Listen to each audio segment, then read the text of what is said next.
Түркияда оқу визасын алу үшін қандай құжаттар керек? Бізге ең керегі бірінші сақтандыру. Яғни біз 359 лираға Хузур деген Альянс деген жерден ең арзаны осы сақтандыруды алдық.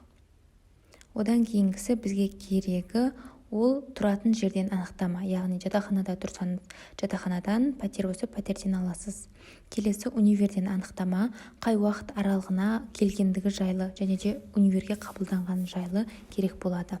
Одан кейінгісі бізде 565 лираны визаға төлеу үшін және де 5-6 биометрик сурет керек.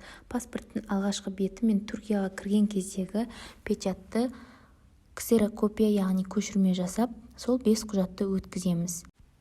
Икамет.gov.tr сайтынан дәл осындай башвуру формасын алдын ала өтінім тастап шығартып алуымыз қажет.